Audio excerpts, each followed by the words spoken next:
Hello, I'm Dorian Grace. Welcome to my studio, Grace Manor, right here in Austin, Texas. Today I have with me Houston, Davis, Wylie, and Chrismac.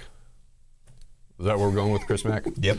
All right. From the band All Good. You guys want to say hey and introduce yourselves? Yeah. What's going on? My name's Houston. I play guitar and sing in All Good. What's up? Wylie, I'm the throat goat, and I play drums. I'm Davis. I play lead guitar. I'm Chrismac. I play bass and give a scream every now and then. Yeah. I mean, as this music kind of needs, you need that guy like on the side that's like screaming every now and then. Gotta have it. Mm-hmm. So you guys are obviously into the emo and post-hardcore kind of sound, which I am as well, and I think it's a really cool style of music. And I think it's cool because you can kind of like experience a whole lot listening to like not even just the whole record, but like a single song. It's like you can like make you cry because you're sad and angry. It can like get your blood pumping because it like hits hard. And so like that's kind of one of the things that really struck me with that kind of music. And I kind of got into that from other bands, but like when that music came around, I was kind of like, yeah, this kind of all makes sense that all these genres kind of came together and made this.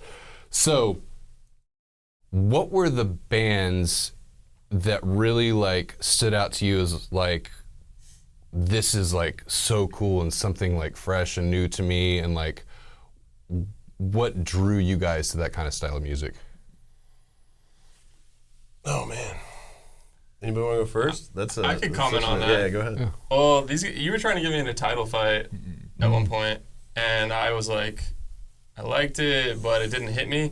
And then I think I came back around to it just kind of in like a hard point in my life, and listening to it, and I was just like, it was exactly what I needed at that time. And I was like, and I was able to relate to people more because I was into it. Yeah. Because like the people I liked at that time were into it, and so it just became this kind of communal thing where I was like, oh, I get this, and I liked what it stood for, and that album Shed in particular was just like a listen through for me at that time. And I kind of had this idea like that with his vocal style that we'd been jamming a lot at that point, but with his vocal style, if we could create something like that or in that same vein, like then we might be able to hit pay dirt with like some songs. Yeah, I think that's a good reason to get like attached to music is like community. Like you make a connection with music, but you also make a connection with other people from music, and so like that, you know, hits you in the heart as well, because it's like you have this like brotherhood or sisterhood or whatever with this group of people. Like, I think a lot of people get into certain styles of music like that. Yeah, and I'll say too, I think like from a standpoint of community, like you're talking about, for us especially, like I feel like a lot of this music, especially for the EP that we recently recorded, you know, a lot of it was based on and kind of written around us experiencing like a bunch of bad shit in our life sort of simultaneously.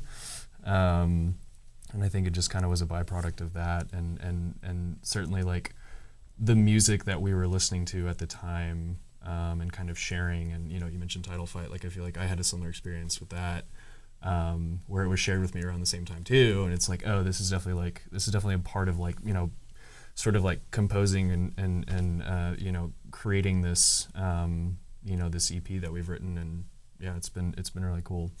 It's been great. Yeah, I think for me it was like when I was younger, I kind of went like two directions. One of them was like I kind of found bands like Pantera and like more metal bands out of like a lot of the classic rock and punk stuff that I was listening to. And then at the same time, kind of like what, like 02, 03, it was like Taking Back Sunday and like Brand New and like all these kind of like emo bands coming out of the Northeast.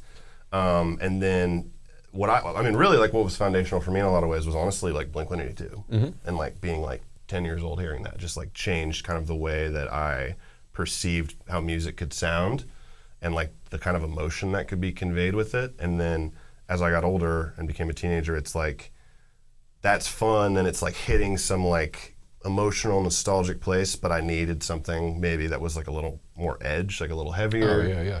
And then so as I kind of went through it, I got into, you know, like Under Oath and Senses Fail and like all of that kind of crop of like screamo and like metalcore bands. At the same time, was listening to like a lot of hardcore metalcore, and then obviously like everybody shouted out Title Fight and like Fiddlehead and Have Heart and like bands like that, and kind of like the 2010s.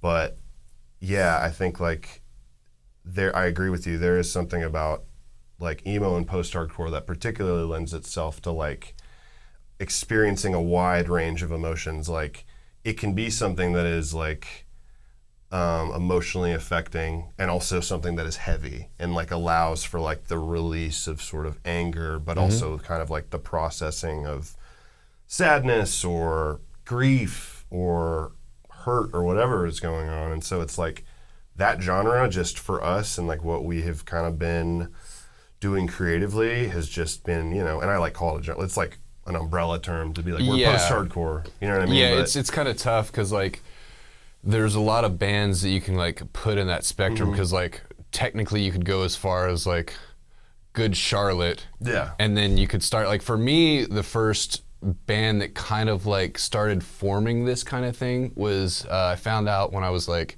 19. I was in a band with a bunch of guys that were like 30 years old. And they were like, dude, you got to hear Fugazi. Dude, yes. And so like Fugazi was like the first Fugazi's band the for shit. me. And when I think about it, it's like, that's kind of really the first band that really, for 100%. me, or at least that I can think of, that kind of started like developing that sound. I agree. And what about you, Chrismac? Yeah, like Houston said, growing up, I grew up in the Northeast, so Long Island, Brand New, Taking Back Sunday, were like super influential For sure. on me. And I think, I was like 13 years old, and so the music you pick up when you're around that age just sticks with you. And so at 30 years old, like playing in a band like this is just, it's great. Like it pulls something out of me that has always been there. But also, my dad, when I was like 10, he came home and he gave me Bleach, Californication, and Dookie on CD at the same time. Jeez. And it fucking blew my world. I mean, Solid, those dude. are... Solid. Yeah, the same times. I'll never forget. Well, I guess I want to talk about FMLA.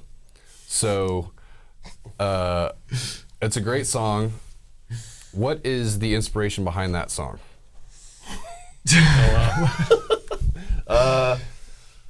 Let's see. I think we wrote it before I actually like went on FMLA. I like took FMLA last summer. I don't know what FMLA is. So it's like family like mental health leave. Oh, okay. It's like the family. What does the actual acronym stand for? Family, I think it's family Medical Leave of Act. absence. Yeah, medical Okay. leave of absence. Basically, it's like your shit's fucked up. You got to take off work. Yeah, and yeah, you yeah. get your insurance like pays for you to basically brief period of Yeah, time. for like a month to 3 months. I mean, that's good. We fucking wrote the Yeah. song, and then I like lost my mind a little bit and was dealing with some mental health shit, Yeah. and took off 3 months, and so it was like almost, because I think I had like joked about like taking mental health FMLA. leave from work, Yeah. because my life was like kind of exploding, and like it was just not a great time in Yeah. general.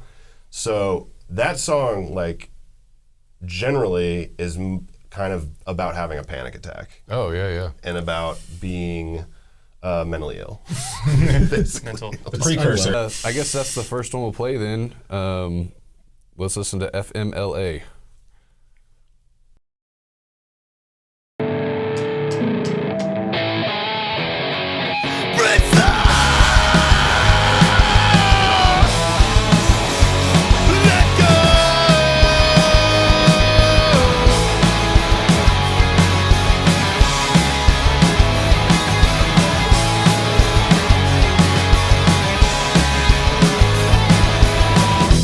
Fall into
guys have been on a little bit of a break, right? You haven't played shows in a while, and I think I caught the first show that you guys have played in a while. Since November, right? Yeah, 9 months. It's November. 9 months. Yeah. We prefer to play only every 9 months. That's You need a little more mental just- break. Yeah. Need a little more help. So I guess just like to slowly what's dose y'all's people. take on like the Austin music scene from y'all's perspective as like kind of like a post-hardcore band, and like has it changed since the break that you guys taken off, or is it still kind of the same? Do you still feel like it's as receptive, less, more? Do you feel like the venues are better? I mean, I know you mentioned community, and I definitely feel like that's the case. Like, as far as like the post-hardcore thing specifically, I mean, I feel like the Austin music community, there's a lot of people that are, you know, writing and playing a lot of music and looking to just like fucking do shows and play shows and looking for whoever they can like snatch up to do it with and get on a bill. Mixed bills are tight. We love a mixed bill. Sometimes. But I think like, yeah, from like that standpoint as a community, like it's from my point of view, I feel like it's only been, you know, a positive experience, and it's like easy to find, you know, musicians that are, you know, equally interested in wanting to like pursue the same thing of like, let's just like play a show, let's play some live shows. And like the venues, I mean, granted, you know, there's still a lot that I feel like are on the checklist for us to play at, but I mean, for the most part, like it's, you know, it's seemingly, you know, I wouldn't say easy, but it's like it's I would say it's like it's very possible to just like keep the thing going, right? And just to like keep finding like gigs and keep, you know, playing with you know, with local people, because like I said, the community at the end of the day is from my perspective, it's been a very good thing. Yeah. Right on. 3 of us grew up here, and so it's like we have a lot of homies that play in bands still, and that like have played in bands and that we've known for a long time, and we love playing shows, like love going to shows, love hanging out with people. And so I don't know, I would say like in the 9 months since we kind of took a little bit of a break, it just kind of feels the same, I guess. I mean, I don't know if anything's necessarily changed. I mean, on a whole, like the Austin music scene is a lot different, I would say, than it has been over the years. But you know, I don't know. It's like it's always a trip to like play a show and meet somebody that you has never heard of your band before or has never seen your band, and is like, I forget like all the time that people like music. And like go to see music, and then they're like blown away that you're. I'm such like there's always the random dude that shows up at our show and knows every single lyric to every single song. I'm such like a cynical Austin fucking douchebag where I'm just like, yeah, fucking everybody plays in bands, and like I think we definitely, like, as musicians, I know there was a point when I was really jaded about the Austin music scene, because there was a point where I felt like, you know, it was great. You know, it's like you went and you played, and like tons of people came out, didn't even know that you were playing that night. They just went out to see live music because they knew there was going to be a band at Antone's or, you know, wherever. And you would play and you'd be an unknown, and you're playing in front of like, you know, 60, 70 people. You know, it's just how it was. And then there was a really big lull, I think, in the late 2000s and like early 20-teens, to where it was like nobody went out to shows at all. Like everybody just like wanted to go party and get drunk, and like it was like they didn't want to go see bands play, or they just wanted to go to like a club to meet chicks or something like that, which is fine. I think everything kind of rolls in circles. Like everything comes back around. I think we're starting to come back around to where it's like that. And me being the cynical person, I started noticing it's like, you know, I really don't just go shows to see music anymore. And I was like, well, there's a lot of musicians that are probably like me, and that's probably what killed the scene a little bit for me. And then like now I'm back to being like, I don't have anything going on. Dude, I'm gonna go see a show, like, because now I live close to, you know, Far Out Lounge and Sagebrush, and, you know, there's some other venues around here. And I think it's like really kind of gotten me back into it again. It's like one of the reasons I started doing this. I'm like, yeah, man, it's like, I think the music scene's coming back around in Austin. I think people are actually going to shows again just to see shows and get stoked about live music again. Guitar music's back, baby. There's a lot of talent in this town. There is. Definitely. Yeah, I think there's definitely a psychedelic world that we're not really a part of, but that is like well established. And I feel like kind of a poser being from Austin, just like not really being tapped into, like, frankly, a lot of the bands. Yeah, I mean, I don't think that's a thing at all, because I've been like that too. Like, I never went to any psych shows until I was in a band a few years ago called Pretty Little Thieves here, and there's some friends of mine. I'd played in bands with them before. Oh, I knew I recognized you, man. Yeah, so I played guitar. What's his name? The bass player in your band. Travis. Travis, I worked with that guy. Yeah, I forgot about. I went to his pool party yesterday. Travis, yeah, it's a no Shout out Travis. Shout out Travis. Yeah. I recorded at your house. Yeah. My solo song. Dude, Don't really? listen to that. Yeah. Holy shit. It's called Darkness. But yeah, dude, I've known Exactly. Travis since like high school. Travis, Yeah, he's so- talented guy. Big Beatles cover. Yeah, he's a great guitar player too, great vocalist, great songwriter. Yeah, talented dude. But Cat yeah, lover. it's like, so playing with them was the first time I really kind of got into the psych scene a little bit, because they kind of borderlined on psych a little bit, and they played shows with a lot of psych bands, and I was like, yeah, I'm kind of like getting it, because I never got it before, and then I started seeing other bands like, oh, now I get it, because psych music to me is one of those, like, I call it psych, but it's kind of like the Austin psych, because I don't really... like garage, it's like Yeah, garagey. and so like, you know, when I listen to people's like records or songs or whatever, I was like never really into it, and I see them live, it's like, oh, it really is kind of a live thing. Like, it's like being there and seeing it's like way more of the experience than just listening to the record. That makes sense. to me. Kind of like, I mean, I think like that a lot with like super heavy bands and stuff like that. Like, I don't really like listening to it, but go to a show, like, get your blood pumping. Yeah, up. for sure. Yeah, I'm here for this. Yeah, you know, yeah, it's like, so it just took that for me.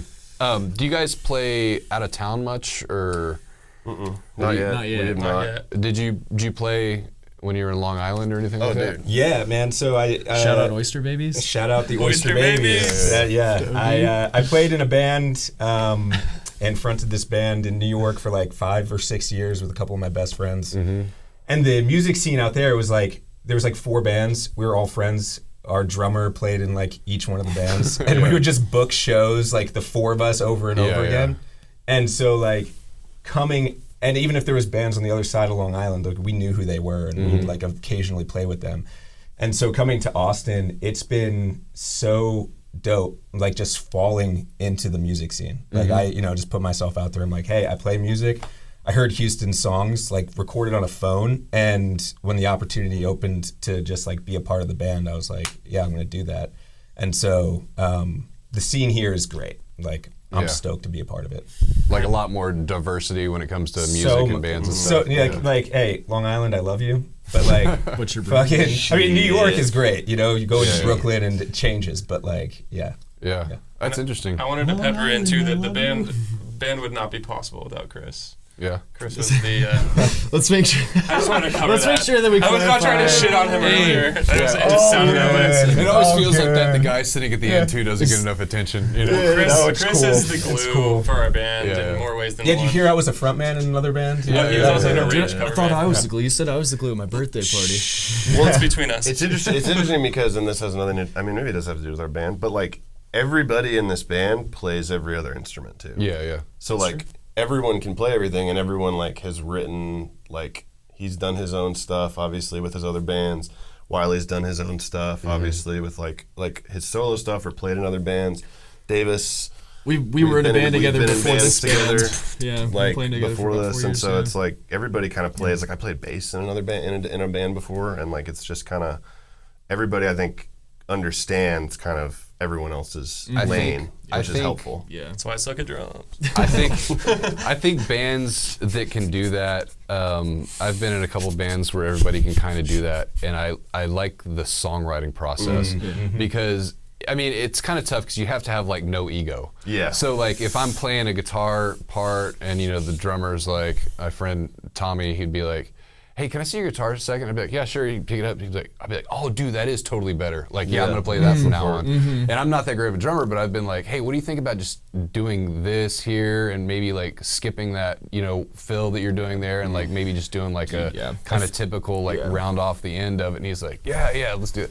And I think when that happens, and even like, we're tracking or something like that, I'd be like, hey, dude, you want to play guitar on this part? Like, it's kind of fun, and it keeps people Yeah. more stoked about it, and 100%, keeps it yeah. into it. Like, Yeah. they get to do something a little different. Yeah. And I think that's an amazing thing when bands Keep it can fun. do that. I feel like that's very much been our experience too. Like for me in particular, just like being the ego piece that you mentioned, and just being willing to like take a step back and be receptive to like instruction or direction or different like ways to approach like a guitar part or guitar line. Yeah. Bro, but I'm such an asshole. I punish you, dude. I punish But it's necessary because look where we're at.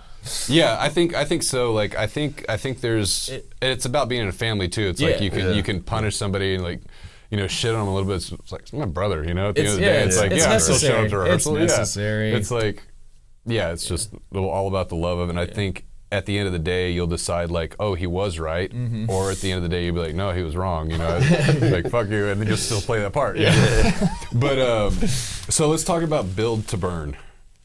Yes. Built. Yes, sir. Built to Burn. burn. Build to Burn. I like It's both. like Build a Bear. Build to burn. We're opening one in the mall. Yeah. Built to Come burn. on.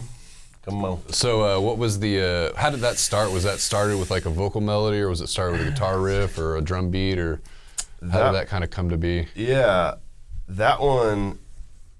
I know. Do you know? Yeah, you came in with something. Yeah. I think it was a guitar. I literally just had like the guitar. And I was the just vocals. feeling myself that day, and I was like, I'm gonna try and interpret this riff on the drums. Yeah. And that was all. It was literally that simple. That's kind of why I asked that question about that song, because I feel like, because like sometimes I've literally written songs that like literally just start with a drum beat. Like this is such a cool drum beat, I got to figure out a guitar part that goes with this. But I feel like there was something like drums were early on in that, because it feels drum driven a little bit. That song though too, you sent me a voice recording or like a voice memo. Yeah. And you had like the melody down and like the structure. Yeah. And like I remember I was at the gym and I was listening to it and I was like, this is a fucking banger. Like this song is great.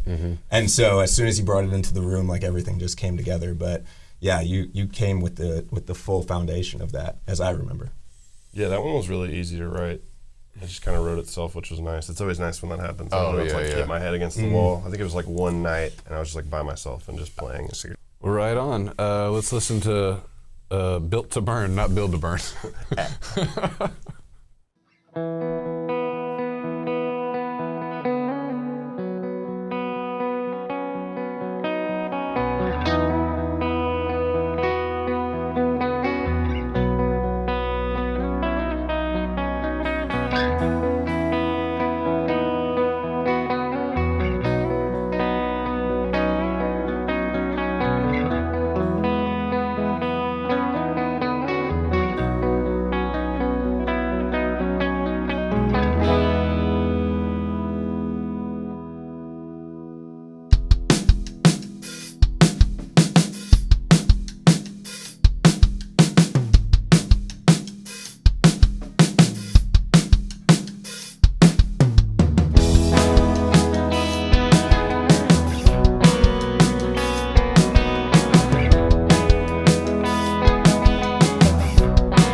So what do you guys have going on right now? You guys just released a new EP, right?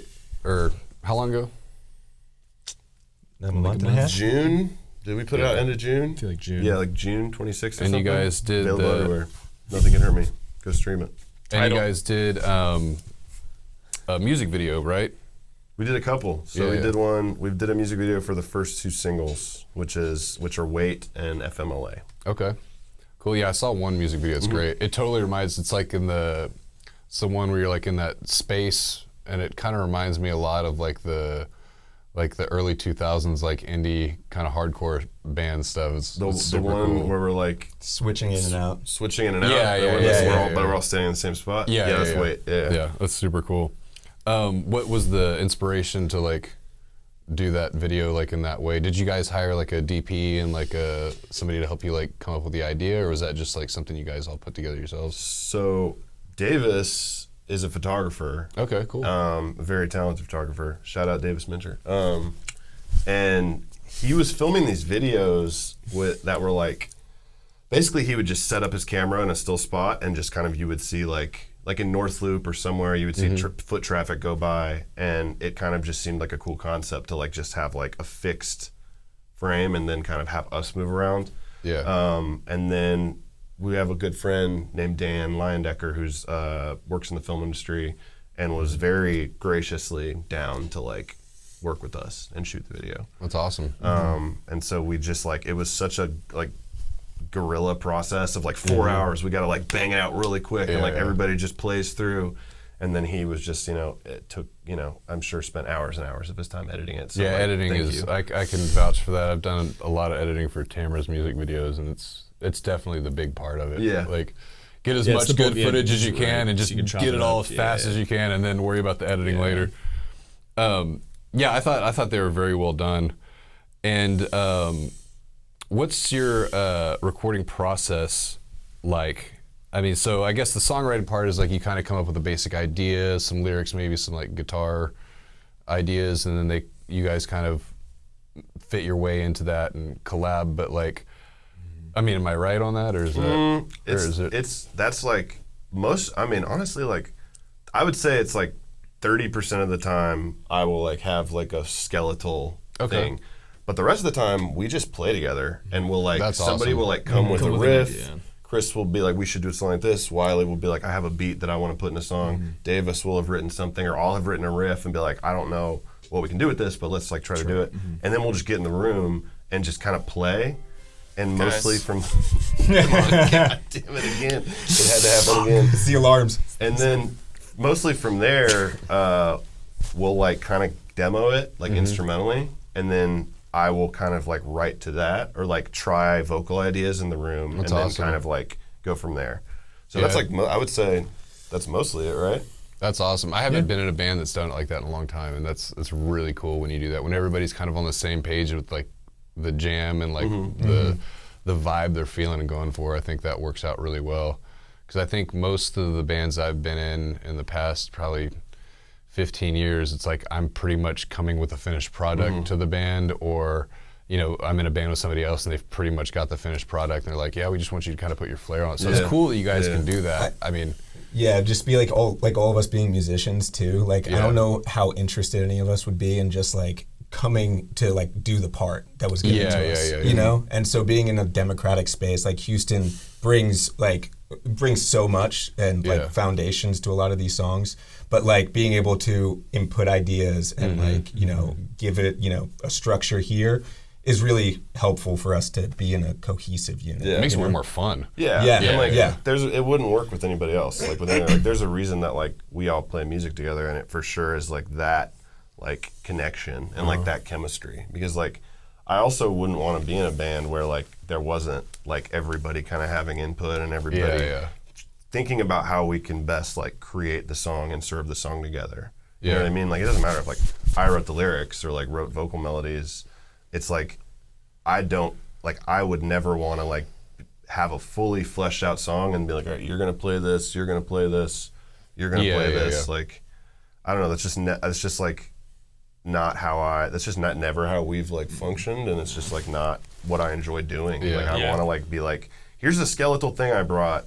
I don't know. Do y'all think it's good? Like, should we fuck with it? Yeah. Like, Yeah, and I you think wanna do something else? it allows like space for us to like contribute, like, and you can hear the personalities come out too, which is like very important. sure. I think it creates a very organic thing versus like what you're talking about, where it's just like you're gonna do this, you're gonna do that. Yeah. Like we allow space for that, and we're all kind of like in this mindset of allowing that to be the case. And I mean, yeah, the I think product that's how like a is lot of something we're like proud of. true bands are, and I think that's actually not very common anymore. Which is- I've like heard that from others, and I'm like, I guess I just don't. I don't realize I that. think it's just because like, you know, everybody can demo everything on their computer now. You know, so you come up with an idea, and it's not just like the singer always does it. Like maybe the guitar player will do it and bring a song or something like that. But a lot of times, I think now more of the regular is like having somebody bring a song to the band. Which when I was younger, growing up, it's like we couldn't do that, and so like it was literally we just got in the garage and everybody was like, oh, I got this cool drum part, I got this cool. Let's write a song around this, you know, together, and that was tons of fun. And it's been so long since I've done that. It's like, man, that'd be fun. I don't know if I could do it just right away again. It'd have to be like with the right people and everything. But that's awesome you guys do that, and I think that speaks a lot for like longevity of bands too, because it's like you guys really aren't replaceable, you know, as like, you know, if something happens, you know, God forbid or whatever, like, you know, it might be, but it would never be the same exact band. I think a good example of that's like the Foo Fighters, you know, because like originally, you know, he wrote everything, and then like, you know, he had other people come into the band and they were all doing their own parts, and now, you know, Taylor's gone. It's like, it's going to be a different thing now. Because a lot of that was, you know, Taylor putting his spin on and his signature, and Chris and, you know, all those other guys.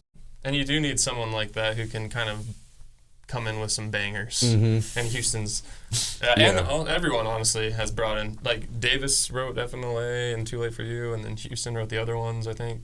But it's all been collaborative, but which is so great, because I love it when someone comes in with some like something meaty that we can all kind of get on. But yeah, anyways, you summarized it great. So let's talk about Sorry for Your Loss. Hey, hell yeah, banger. The hit. So is that is that on like a real life experience kind of thing, or a made up story, or is it like a blend of the two? Or that one started with the name. Oh, it did start with the name. This guy came I up was with drinking it. a lot of coffee one day, and I was journaling about the band, and I was writing out ideas. And you, And I would come and I go, you guys gotta hear this you shit. had And a they're comic like, strip these too. guys would be like, fuck, Yeah. Jesus Christ. That's right. And I wrote down "Sorry for Your Loss," and I just thought it was a good title, and he liked it. And then I think and then he came up with the riff. The And then I was like, I'm okay at drums, but I can definitely do the same thing the whole song. So if I can do a song like that, we got a hit. And so I was listening. Honestly, I don't want to say who the influence was, but there's a lot out there. You can go and listen to rock history and find a song that's a just kind of groover. And but yeah, it was just the riff. Honestly, fucking slaps. I think that was it, right? I mean, but then the lyrics that came out. The lyrics. God, the lyrics were good. I mean, yeah, true story. So basically, the song, like, I guess the way that I thought about the song when I was writing it is like two parts.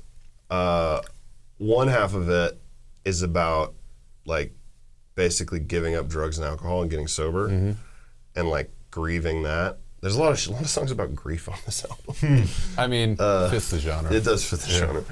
Yeah, we're sad. And then the other half of it is like you can interpret it that way or interpret it as like sort of a relationship. Like holding on to a relationship when it's like past the point where you should. And it's like kind of not recognizing that it's like ending.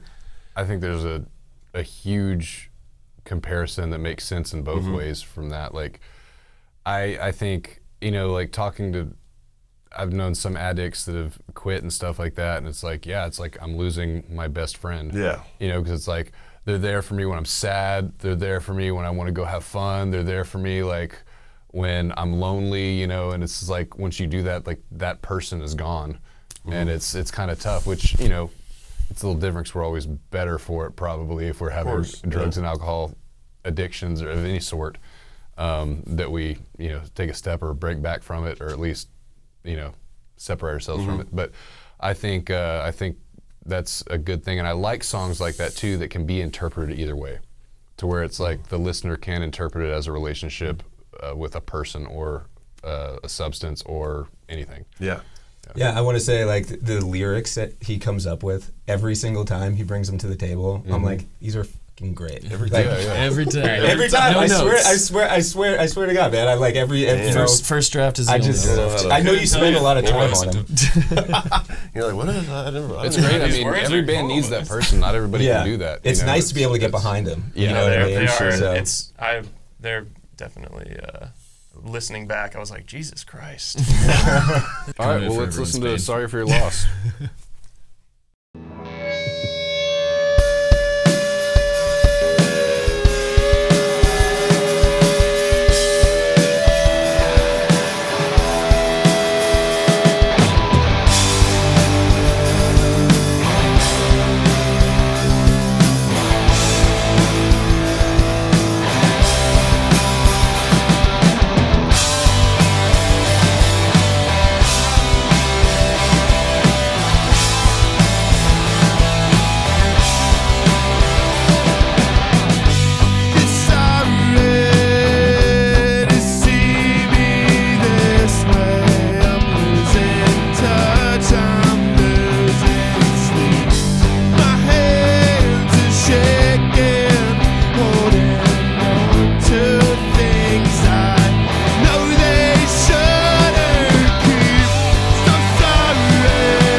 All right, if you guys have stuck around this long, I would like to thank you for tuning in, and I would also like to thank my guests, All Good. You want to tell everybody how you can, how they can bug you, get in touch with you? You're gonna call Chris's cell phone. Go ahead and give him your number. 516-236. Instagram. All the links are in the bio. Check us out: YouTube, Spotify, Apple Music, fucking wherever you stream music. So Bandcamp too. Also, you know, come to a show. We'll post about it. We'll you know, hit up the Gmail too. Again, it's at the Instagram at All Good Band. Yeah, I'll put all the links to get a hold of them in the description of the video. So, Or yeah. you can call Chrismac. Yeah. And if someone accidentally bumps into you and you're like, it's all good, think of us. Yeah, for sure. All right, well, thanks a lot, and I'll see you guys next time.